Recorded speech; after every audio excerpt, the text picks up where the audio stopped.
Welcome to Chapter Sass, the podcast where we deep dive into the books that make you blush, gasp, and maybe even think a little. I'm your host, Susanne, and with every book, I'll be joined with a new co-host with their own hot take.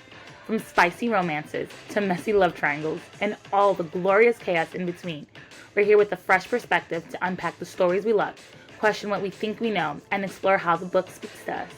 Things might even get a little sassy. This episode is rated mature and will contain spoilers. Let's get into the first chapter. Welcome back, everybody. Today we'll be deep diving into chapters 29 through 35 of Hollow by Carolyn Peckham and Susanne Valenti. This is book one in the Crown of Hearts and Chaos series. Let's meet our co-host, Andria. Hello, hello. How's your weekend? How are things?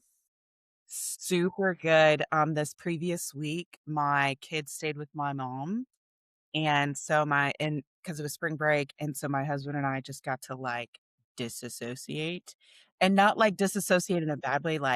You have to get kids ready to get out of the house, and it in itself takes time. And then when you get to places, they act the fool, and so then you have to mentally prepare yourself for that. And so we were just outside. We were just at dilly-dallying. We had dinner, at a restaurant. We don't get that luxury these days. And Oh, so I love it. No, we're I mean, super I don't have kids, but I understand all my friends who have kids.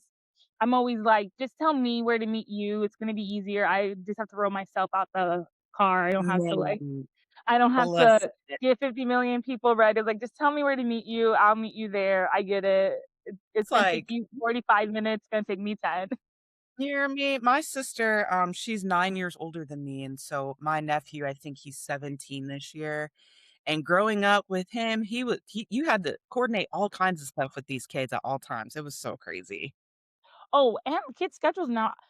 My god. So fun fact about me, I have triplet goddaughters named Summer, Autumn, Spring. I know. They're lovely. My I God, have not seen them since before Christmas, and I have their Christmas presents because they're so busy. They're like, "Well, we got band practice and color guard practice and drama practice," and I'm like, "I didn't. You're like 14. What do you mean you don't got time?" yeah, you did the high school and all of those activities. Yep. I'm struggling to put my mic somewhere. I don't know if I put it here, I'm gonna be way too loud. I already know myself.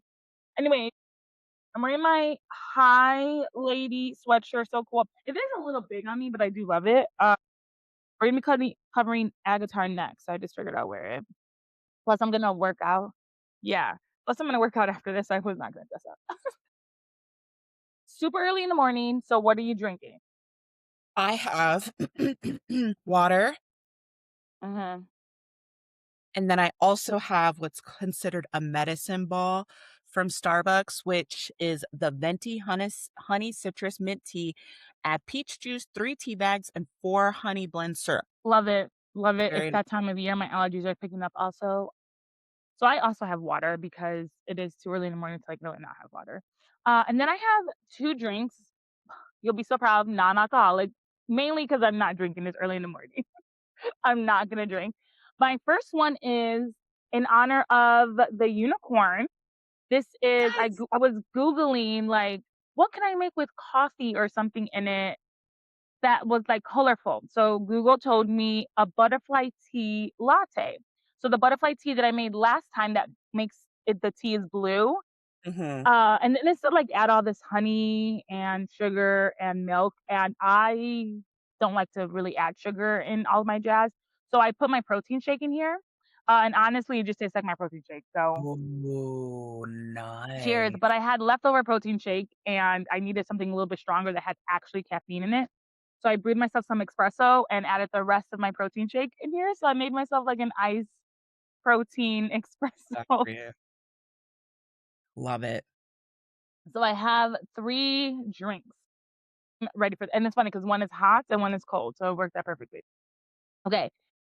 Oh, guys, we got to the part of the book when we get to it, like the twist, and this is the twist I had been calling. And when Andrea got to it and she texted me, she was like, "Oh my god!" I was like, "Oh my god, you made it! Wait, let me see Yes!" I was what like, did I say? "Fantastic." Wait, wait. It was so unhinged. It was like Yes. I said, OMG. And she's like, yep. Yep, I was like, "Yep, welcome." And I'm gonna pull a clip from, like, episode 3 when I hadn't read it that I called it. But guys, if you read Zodiac Academy, you know the Twisted Sisters like to fuck us up. They will take us literally through hell and back. They will pull at our heart, stomp on it, and do all types of stuff. So I think that is another way I was able to predict some of the plot here. But all right, this may contain spoilers. Well, it will contain spoilers because we're literally about to tell you the whole like reason for stuff. So it will contain spoilers. It will contain mature content. So let's get into the next chapter. So recap of where we are, and honestly, this is something I'm gonna start doing moving forward. I wasn't really doing recaps, but a listener of mine was just like, "Can you just like recap like every?" Well, I was like, "Sure, you're right. That might actually work out that way." So just recap of where we are. Ferris has gone into the cursed forest to look for her sister to win the boon. The boon means how you win the boon is by collecting, gathering spirits of the like forest and returning to the great elm. The forest seems to want to help Ferris. Hendrik, our mortally gray character, also wants the forest boon, and he will do whatever is necessary to claim it. Hendrik at first is holding like hostage, kidnapping Ferris, but now Ferris and Hendrix are clearly our enemies to lover, and they seem to be enjoying each other's company. Between the two of them, they've collected the spirits of the bear, the fox, and the dragon.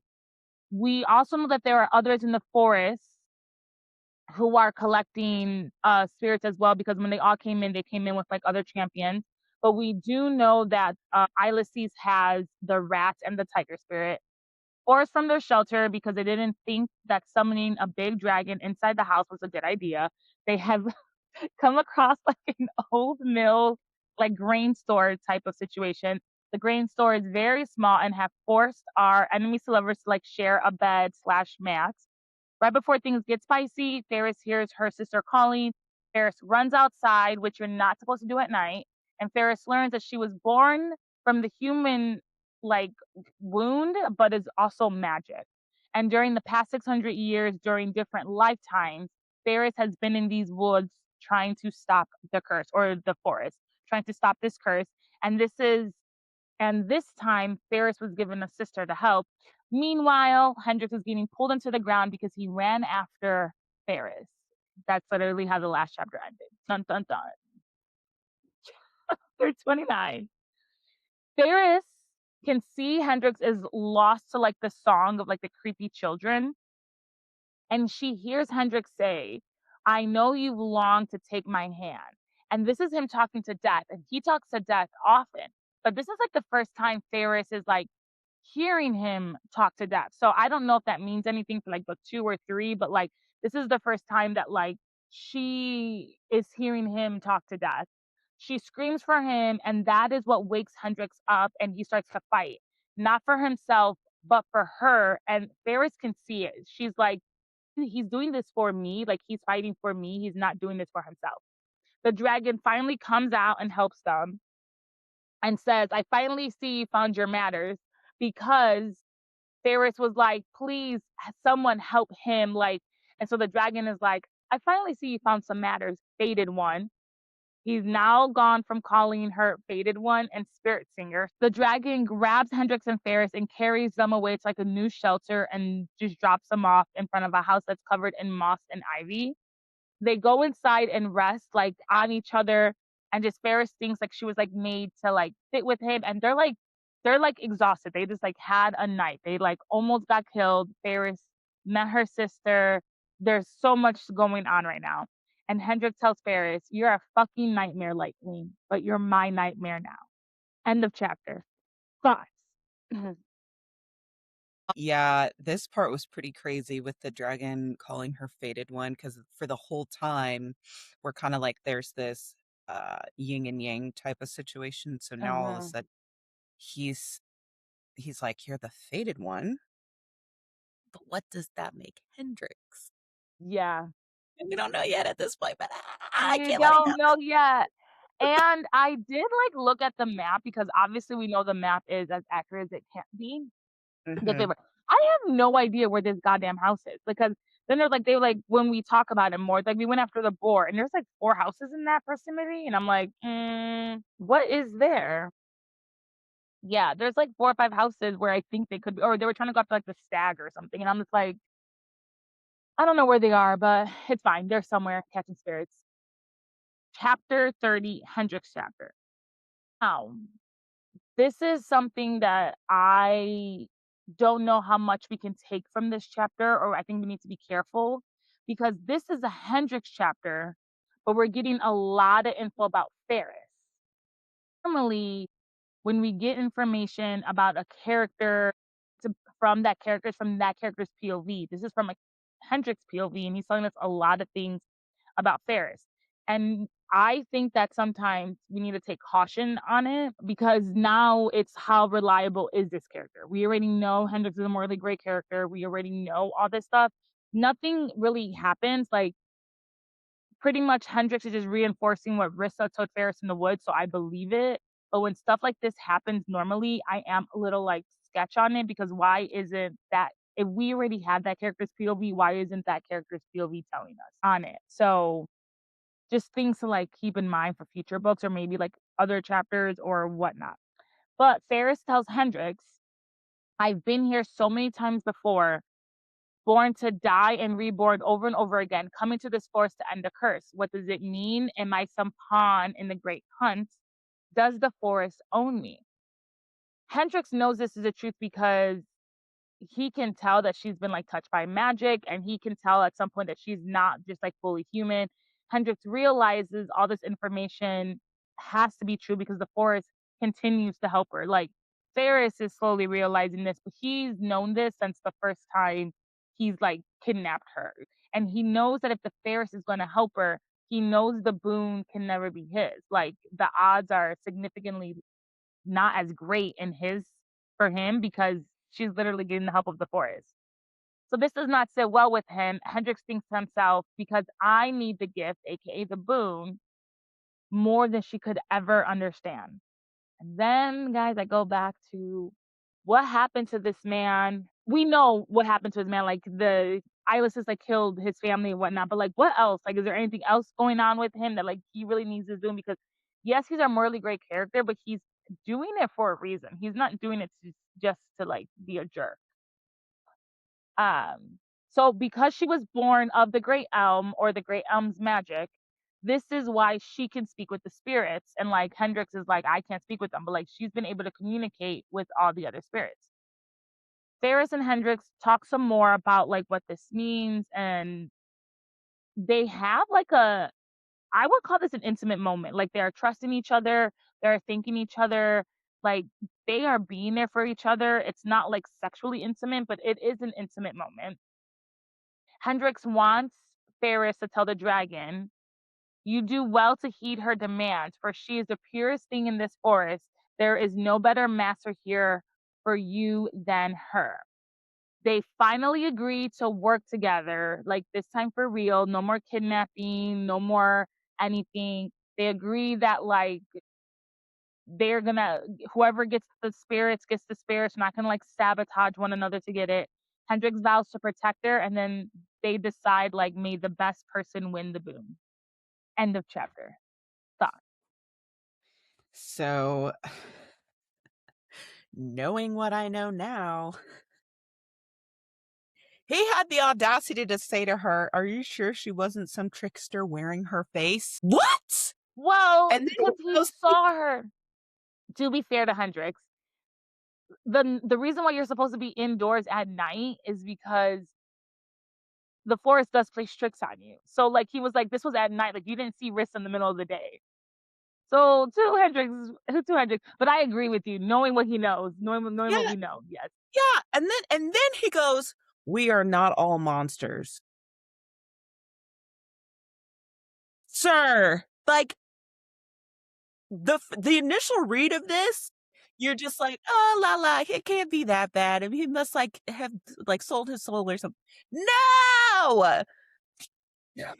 Just wait till we get to the chapter, guys. We're almost there. Okay.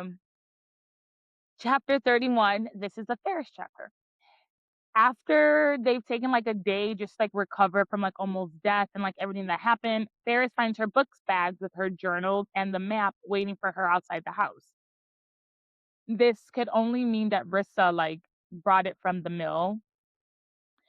And Ferris has not been able to read the diary which Ferris now suspects has been written by her in a past version of herself. I told you. They also said it though before. She was literally like, Rissa literally was like, "You've been in This this feels forest so familiar. many times Yeah, before."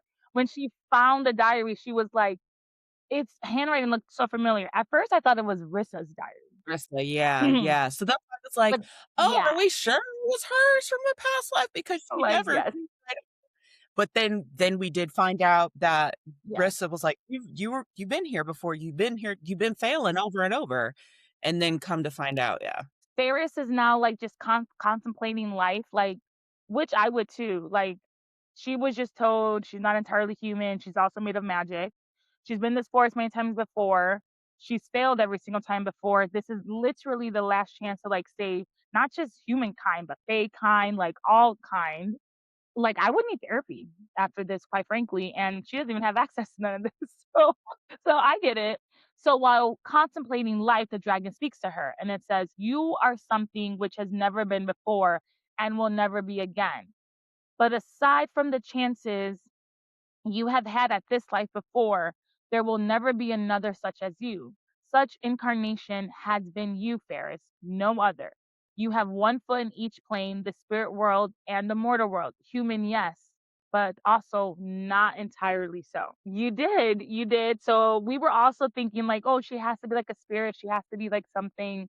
So this is like our confirmation that she's just like made of both. So the book tells us that it's been about 27 days so far. They decide to look for the stag because it's the closest to their shelter. So if you look at the map, you can kind of guess like where they are.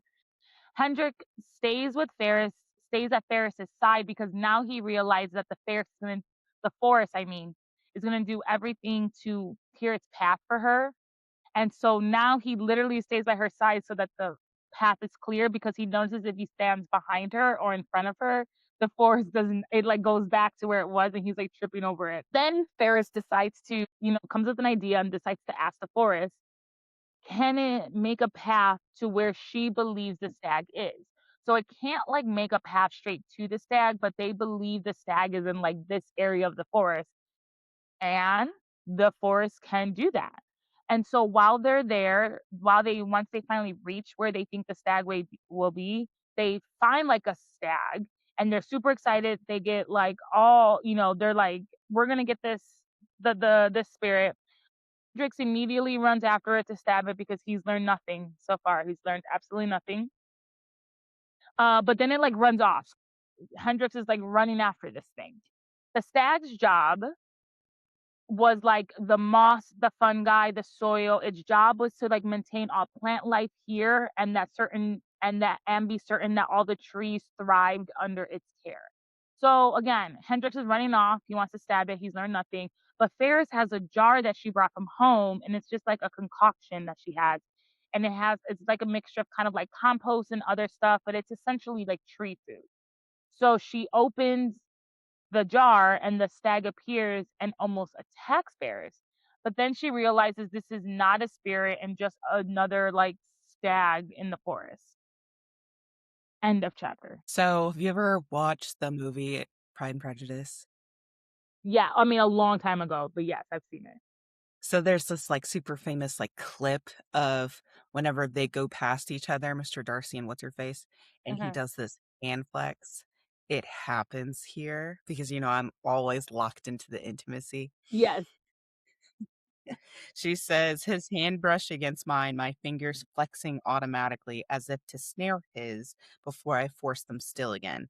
Hendrix peered down at me with that infuriating smirk of his, as if he knew precisely how my body reacted every time he got close to me the way he was now." I love love it. it when they have these intimate moments where there's no dialogue, it is purely a physical, small tension type of action. Because again, knowing what we know now, it's just blowing my mind how each of them is kind of reacting to each other and the reason and how and all of that. And this small moment where she's kind of giving in to him and he's about to go over once again I don't know, I just love these moments more than No, but that's a great place to pull out because again, this is an enemies to lover dark romance. But we can go back to the bath scene. We can go back to right now when they were like running for their lives and they like come back and they finally get sheltered. They're like hugging each other. Like they are having all of these moments when they were like sharing their little cot and things almost got steamy. Like this is them, slowly crossing that line. They're treading it very. Mhm, They're treading it. They haven't crossed it yet, but they're just treading it. mhm. Chapter 32, Hendrix chapter. So they spend 4 days looking for the stag before they decide to move on to the next spirit. And so this means it should be about day 31, 32. And the reason why I'm not counting because I don't know if the book is counting like the 27th day was actually, So pretty much it's 31, 32 days. But remember, they have to make it to the Great Elm. They only have 40 days. So like they have to make it to the Great Elm before 40 days. Hendrix thinks to himself, he will get the boon no matter what, regardless of Ferris. So now you start to think, what is the boon that he wants? Like, what is he going to ask for? Because because we haven't found out like Hendrix's secret necessarily yet. We're about to, but we know that he's not. She asked Ferris has asked him, "Are you going to bring your family back from dead?" And he said no, right? So now it's like, what could his boon be? Like, what is it that he is willing to risk everything? And at this point, Ferris, because he has told us as readers that he will protect her, he doesn't know what she's doing to him, but like he wants her. So you just think, what is this boon? That's at least what I was thinking when I was reading this part. Is like, what is so important that he's willing to risk Ferris for this boon? Hendrix admits that the forest has always called to him, but he's never came until now. And he knows it's no coincidence that he found Ferris here, where they meant to cross paths. So, are they fated mates? Can Ferris have a fated mate if she's half spirit? I don't know, but my brain is doing all types of thoughts here. So now they're going to look for the wolf, and as they walk, Hendrix is just thinking of his family and what it would mean to if Ferris got the boon. And the book says, where I stepped, the moss began to wither, darkness spreading up from the roots to devour it. And I gritted my teeth, trying to stop the power that was spilling from me. It would unmask me to Ferris if she looked too closely, if she saw how the lush undergrowth was starting to wilt around me. This was what I was, a plague on the land, and I so often lost control of it. If only she knew, perhaps it might be best if she saw it now. But that thought made me recoil inside. And so, guys, if you have not figured it out now, like that is like the biggest clue. I was still clueless at this point.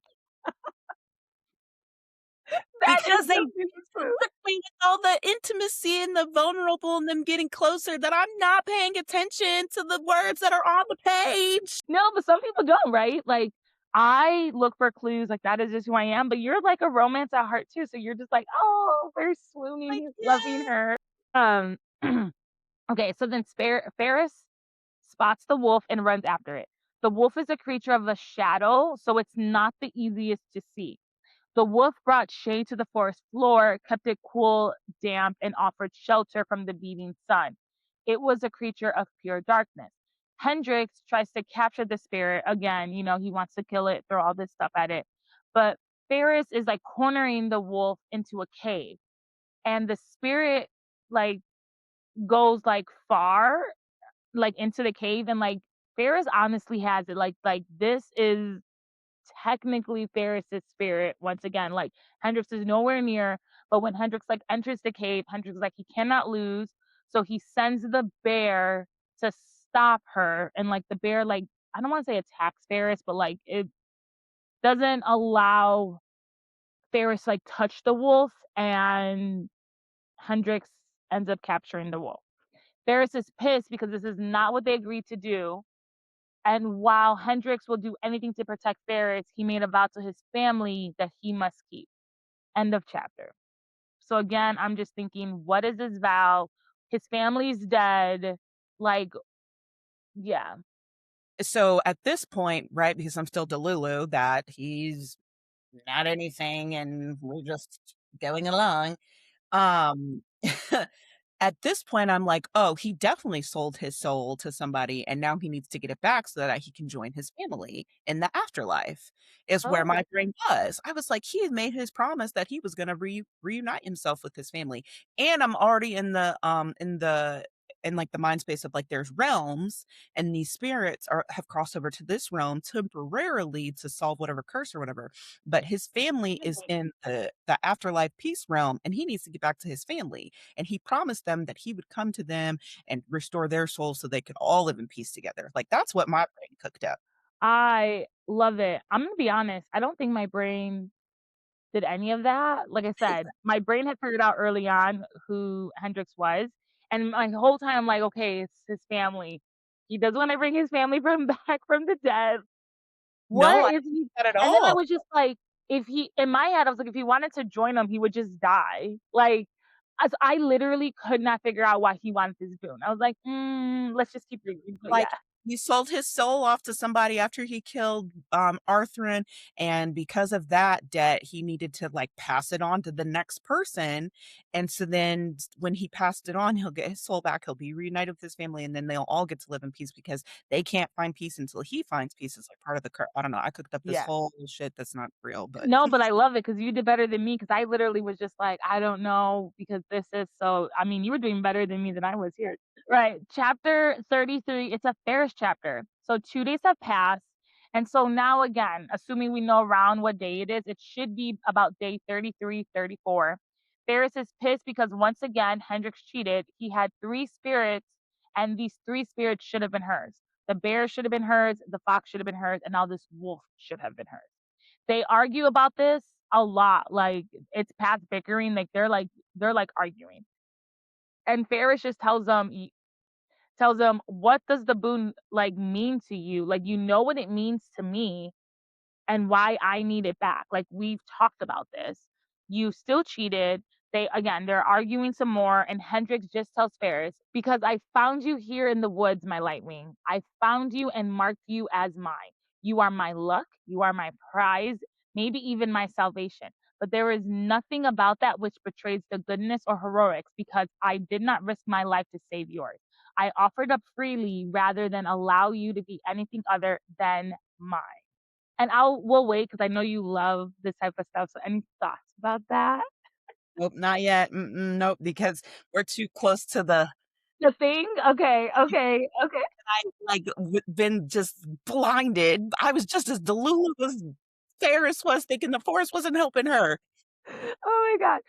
Now they are so close that they're, like, almost kiss, but they don't, and Hendrik tells her the years that he didn't come to the forest when it was calling him, he, like, didn't realize it, but he was denying her. So now we're getting this, like, this is him, like, telling her that he like he loves her without saying those words, right? Like he's almost saying that. And so now I'm like, oh my God, Hendrix, because like I figured it out. And I'm just like, what does this mean for you and Ferris? I don't know. But anyways, again, their lips are so close together. His lips gently brush against hers, and right before they kiss, the raven comes out. However, the raven is already being chased by 2 other Fae warriors, and they aim like an arrow, like to like shoot at like the raven, but like Ferris is kind of like in the way of that, and so they just like aim towards the movement, and so Hendrik steps between Ferris and the warriors and the arrow like hits Hendrix, and Hendrix is pissed now. He's like, "You almost hit my woman." The raven was the guardian of the night of the forest. Ferris didn't have a plan to capture it, but she sees it like perched on a branch, and Ferris like climbs the tree, which I just want to say, I hope this tree was very climbable because Ferris is about our age and I can't go climbing up no damn trees. And the book didn't say it helped her. So I don't know, but I'm like, how are you climbing this tree? But whatever. But I just listen, she started out the whole situation with a dress and a slingshot, and it's just really baffling to me how far she's come, that she has Oh my God. the quick or whatever the agility to climb a tree in these dire times. Like, there's literally people fighting behind her. I'm just going to climb this tree. But, Couldn't be me. for the plot. For the plot. Big plot. Okay. So then she's like climbing this tree, and Hendrix ends up killing the warrior Fae that like threw the dagger or the arrow or whatever, or I'm sorry, the arrow towards Ferris. Ferris is kind of like taken back because she's like, "Why did you have to kill him?" But then, right as Ferris goes to like touch the raven, Hendrix throws his dagger at it, but Ferris got to the raven first, barely. And so the raven goes into the amulet and it's hers. But not only does she get this amulet, she is also now marked with ruins of the raven. So just like the dragon changed her hair white and did all this, she's now marked with like ruins of the raven. But now she feels like she truly cannot trust Hendrix because once again he broke his promise and they're not playing fair. So she calls upon the dragon for help and the dragon flies Ferris away from Hendrix. End of chapter. Any thoughts? So it's so interesting that at the beginning we know that the boon is considered the prize, right? He said to chat, good lord. He said to Ferris in this chapter, "You're my luck, my prize, maybe even my salvation." Oh, Uh, uh, I actually did not pick up on that. Yes. and so, and if Honestly, she, yes, because I read the end of the book. Oh my God, yes. because Continue.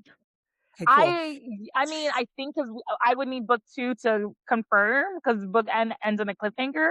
But like No, where okay, you're going, I can see book 2 being that is what I'm saying. Yeah. okay. And then he goes, "I've been denying the call of you." So we know that he killed Arthur, and I'm Mhm. in the camp at this point because I don't know anything. Before we know what we know, like, at this point, I'm in the camp of he's gotta get his soul back. He's gonna, like, they've now discovered she's a spirit. He thinks, again, we're Delulu at this point. He thinks she can grant him her spirit, remove the curse, and that's gonna be the prize of boon. He'll get his soul back. He'll go to his family. Okay. The world is hurting. This is what Ferris says. I said in a low, soothing voice, the great elm is hurting. She needs us to bring you all back to her. Doesn't Hendrix have the key? Oh, yes. All right, let's keep moving. Yes. Good catch. Yes. Let's keep Okay. moving. Chapter 34. This is when we find everything out, guys. This is when I got the text message. Hendrix 34 Hendrix chapter. Hendrix calls after Ferris, but knows that with the dragon, she is miles away very quickly, and she has the help of the forest. So like he knows he's not gonna find her very quickly at this point. Then he says, I was the shadow of death upon Rathian. The reason why Hendrix was killed or has killed the Fae that almost like shot the arrow at Ferris was not because he was planning on taking the Raven. He says that he was going to let her have the Raven. He was doing that because he felt that her life was at risk and he could not lose her. And now he realizes that Ferris' trust in him is gone. Hendrix wants Ferris to come back, and then Hendrix starts to feel the darkness unlocking within him. He sees his family's face, and now he sees Ferris's face there. But Ferris is not dead, just gone. And then the book says, the blight inside me spread like a disease, spilling on into the earth, unable to be called back. I couldn't control it now that it had its grip on me. Its rolling power, which had been a part of the art I had been gifted with. It had been twisted by some veil of magic in the moment of my family's death and turned me into the bringer of ruin. So before we go back, I'm just wondering certain things now. The art, which we learned in the beginning of the book, is their power is the phase gift or power. That's what it's called. When they like mature to whatever age, they're given their gift, right? So now it's like, okay, so his art has to do something with death, right? Because I'm just like, okay, what is his art? Like, because we never knew what his art was up until now. So then the book goes on to say, I couldn't stand to be lost in these trees without her. I couldn't bear to think of her roaming the forest without me by her side. My need for her had burned its way into me far deeper than I had ever admitted to myself. But now that I found her missing, I could no longer deny it. Ferris Creed had awoken a deep desire in my soul, and without her, there would be no filling the wound of her absence revealed. I had to find her, had to bring her back to me, had to do whatever it took to return her to my arms. And then we find out his secret, everybody. Death spilled from Hendrix, and he could feel the ground around him die. Black veins crawled along my skin, marking me as him, the bane on this land, the necromancer, the fae, and the humans feared. I was the only beast in Rathian that could make the forest shudder. What are your thoughts? Listen, we're gonna go back. We're listen. I have so many things to say. Go ahead and finish, and then Okay, we'll yak for a minute. okay, we'll go. Okay, okay. So as death is pouring out of Hendrix, he yells at the trees to give him to like part his way to Ferris because she is his. And against their will, like the trees like start to make a path, but it literally says like the trees were like shuddering. Hendrix knows now that he will not be able to hide this from Ferris, but he doesn't care. He just wants Ferris. He doesn't care if she like sees him as the monster that he truly is, because death continues to pour from him, and now all the hollow and the undead fae slash humans that were in the forest are now coming toward him, forming an army. The hollows have one foot in this world and one foot in the afterworld, and that tormented them. They would only be gifted death if their heart was destroyed or their heads were severed from their shoulders. Then Hendrix says, let us follow her into the deep dark wood and show her the king of death, for she is my queen.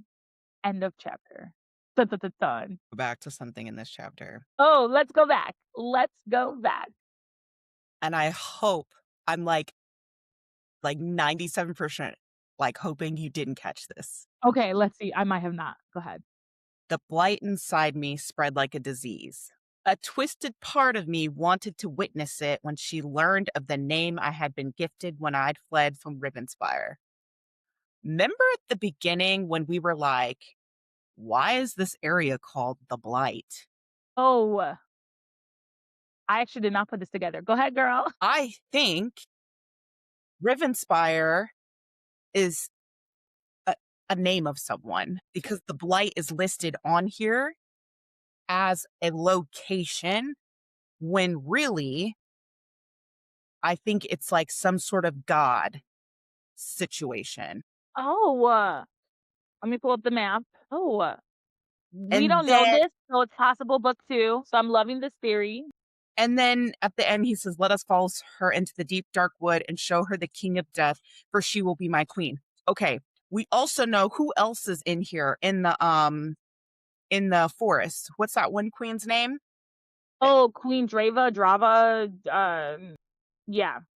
Or she's princess. She's not. I Princess. don't think she's a queen yet, but she's like next in line. Who's the king? What's his name? So there is no king. So the king is dead. Ilesis Who is a killed him? warrior. So yeah. Oh, okay. I see where we're going. I I don't think know. I We think have I to read book two. book 2 is probably going to answer a whole lot of these very Mm-hmm. chaotic theories that I've just cooked up here. Anyways, I just wanted to call attention to the fact that he's called the Blight and it's on this map.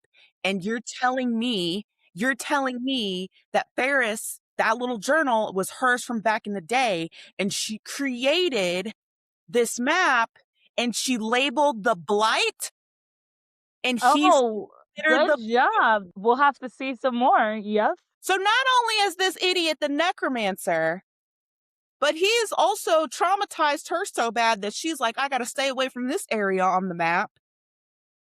Because where did they find the stag? Oh, here's the tiger. So they never found the stag. So the dad, they assume got Oh, right. taken by another warrior. And here's you see what I'm saying? They're moving Mhm. toward the blight. Yeah. Guess who that is? Because where's the serpent? It's just all so crazy. Yeah. Oh, no, these are great. These are great things. My very unhinged theories are just very unhinged right now I because love unhinged theories. Please give me more. I love it. We don't have really an answer for that in this book, but to your point, book 2 is definitely gonna cover their blight a lot more. That I can say with certain. So yeah, this is a great theory. I'm here for this theory. we're gonna Absolutely. run with it. We're gonna run with And it. we're gonna run with it. I love it. I love it. All right, and now that we know Hendrix is the necromancer, how are you feeling about this?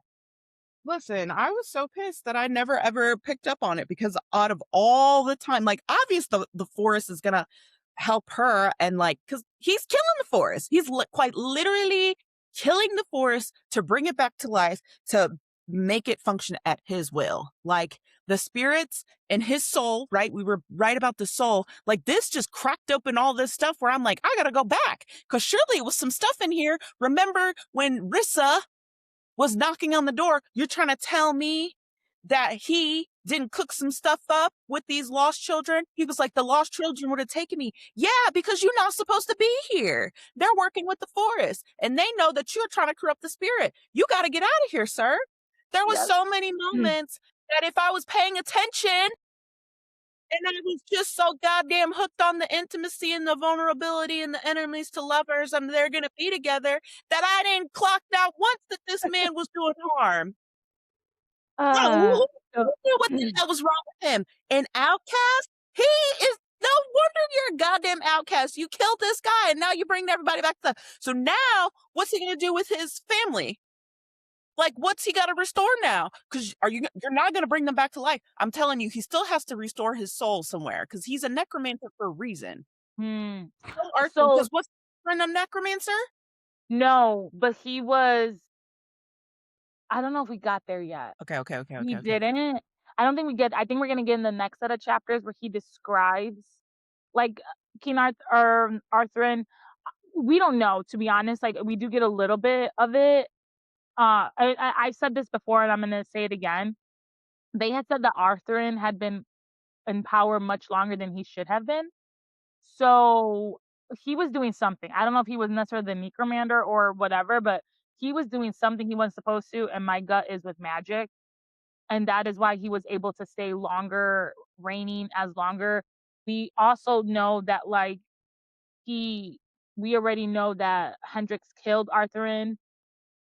We know that there was a group, the Qatari, who did things that he did not stand for. So yeah, I don't know necessarily yet, but we do get a little bit more of that in the next few chapters. So you'll get some of the answer, but not all of it. I guess if that helps.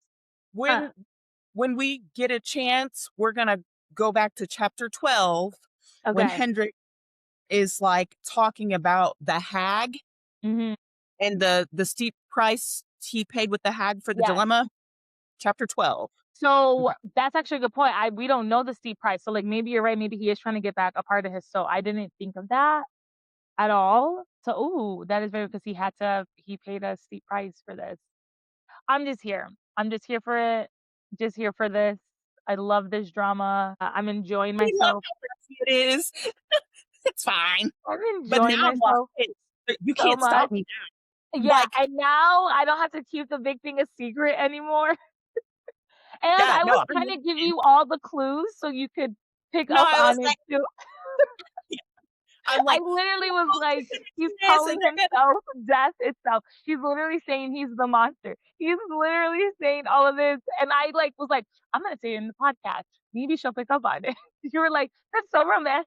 I was like, I love a romance that makes you wait. Meanwhile, I haven't started looking at no clues to figure out what the is actually going on. I don't Oh my god. Oh, I love it. Okay. Chapter 35, our final chapter. It's a Ferris chapter. Ferris spends about 2 days looking for the Phoenix. So it should be now again, day 35, 34, give or take a day. The phoenix was the opposite to the raven, that it coveted sunlight and had once made certain that every tree, plant, and shrub within the forest got to feel its rays of the sun and their leaves could flourish. The two spirits was opposite of the raven. And so the two spirits would say that they were in love with one another, creating a balance as they flowed through the trees.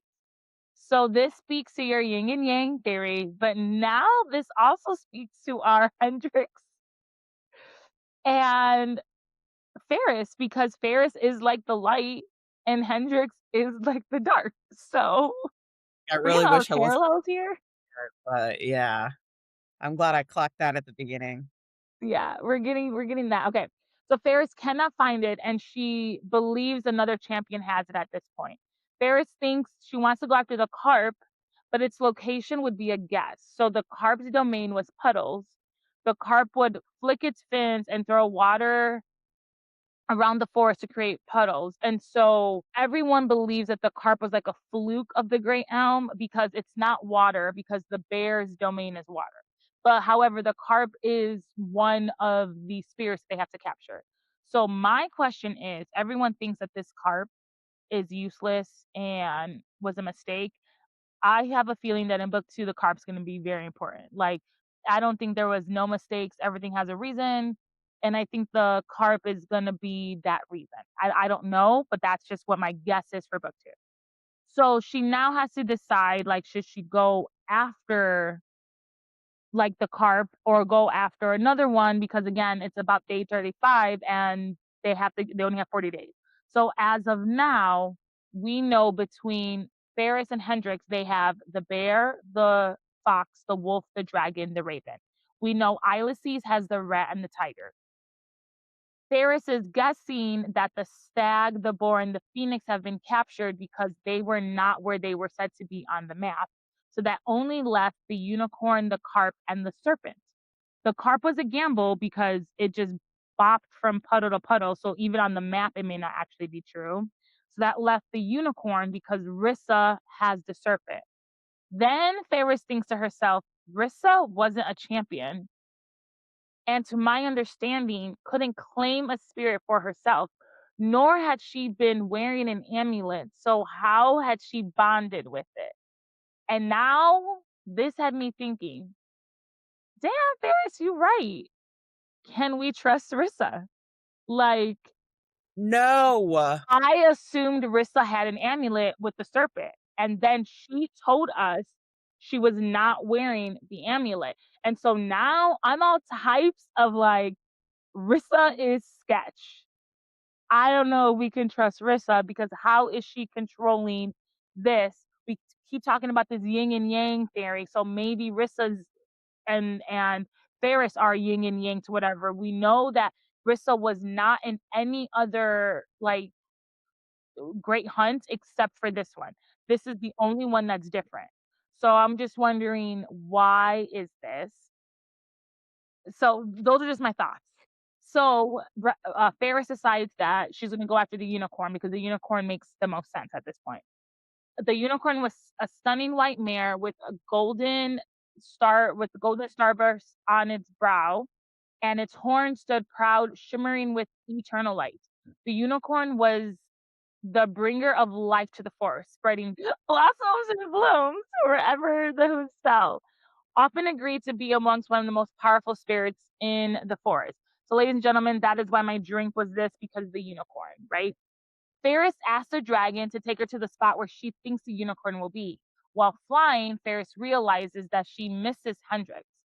He was he never said he was a good guy, like from day one, and he true and like she was thankful for him on that, but he's the book says he never hurt me. And I would just like for us all to remember when he tied her up and sliced her arm open, but whatever. This is for the plot, so we'll allow it. But Ferris is like, he never hurt me. He never said he was a good guy. I was like, he definitely hurt you, but okay. Um, Ferris like kind of pisses off the dragon, so the dragon just drops her like right next to the unicorn. The unicorn is surrounded by 6 damned ones. As Ferris tries to speak to the unicorn, it leaps away, and one of the damned ones like grabs her like hair. And now Ferris is just like pleading with the unicorn. Like, she's just like, "Please, I wanna help. I wanna restore the balance. Like, please, like, come to me."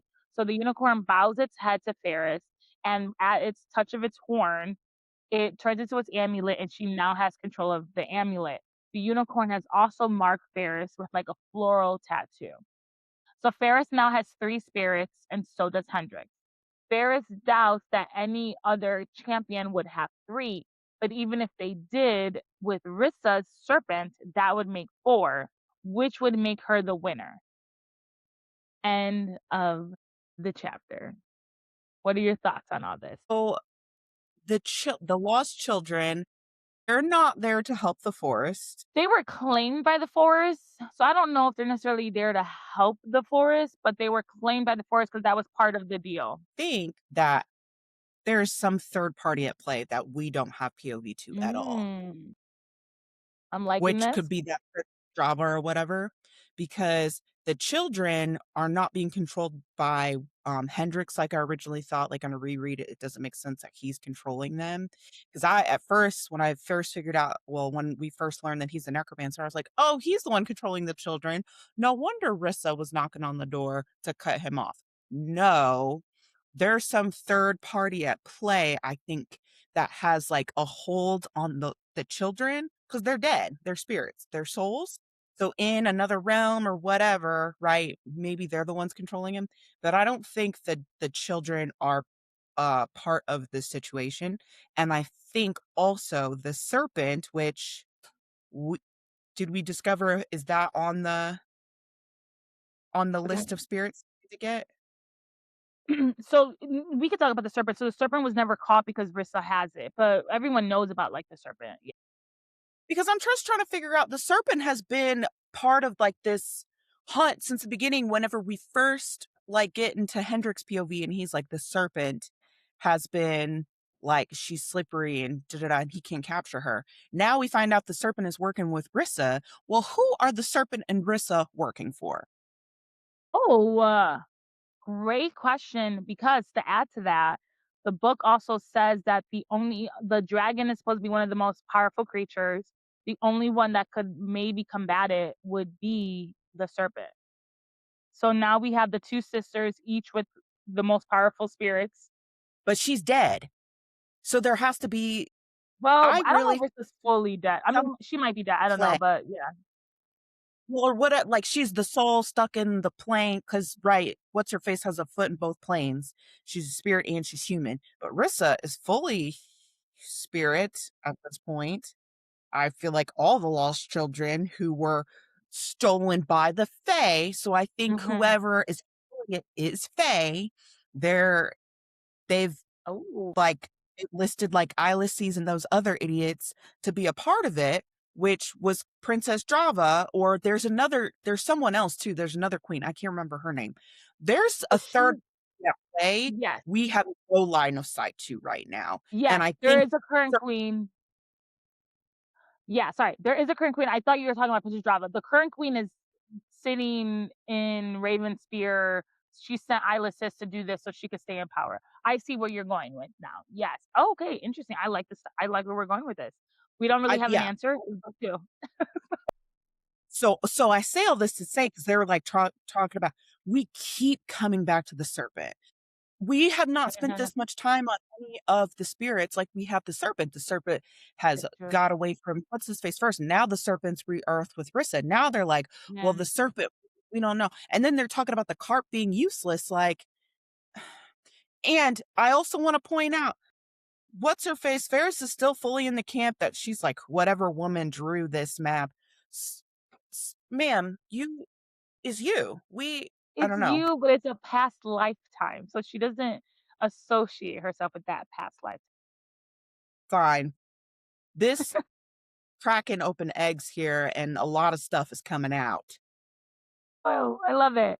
Well, just wait till you get to the next set of chapters because guys, shit gets spicy.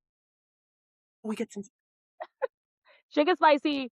If you're following along, you're definitely gonna want to read the next set of chapters. So read them now, read them whenever you can. Shit gets spicy. You're gonna love it. We start to get a lot more information. So the book is really picking up here.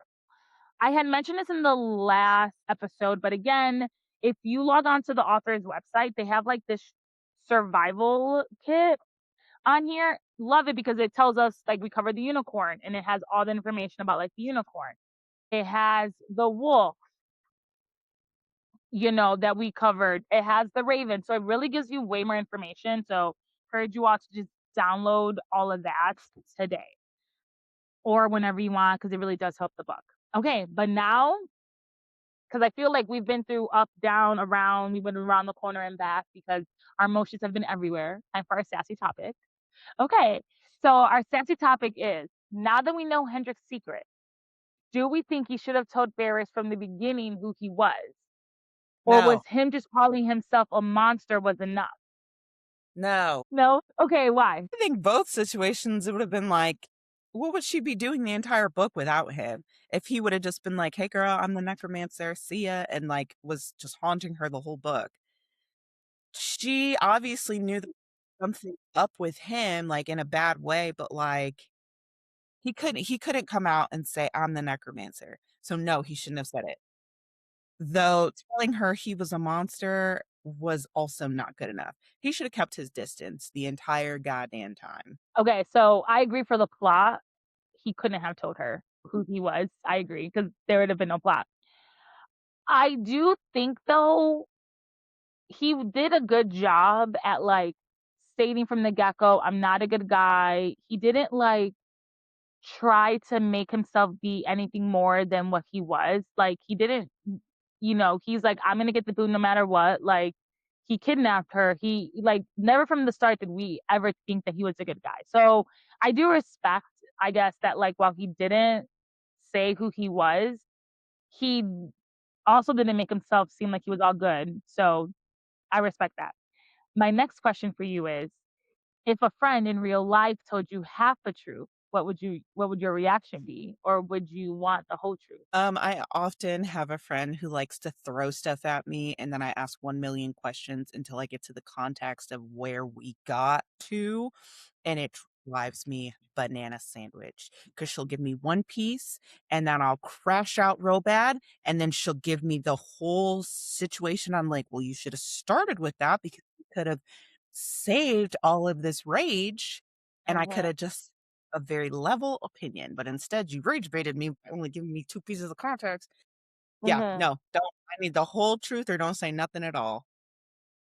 I'm with you on that. I will say I do think there are certain situations where half truths aren't terrible. Um, and I think again, I'm not a parent, but like my godchildren or little ones, I give them half truths all the time. No, I Uh, tell them kids like it is. Listen, you gonna learn oh 'em. my god, I tell them half truths all the time. Just depending like, do I think you're old enough to know this topic? Do I think this is this? Do I think this is this? So I agree you should always tell because I agree. Because once I'm pissed and I didn't have to get pissed, and you got me here and we didn't have to get here, telling me the whole truth could have fixed it.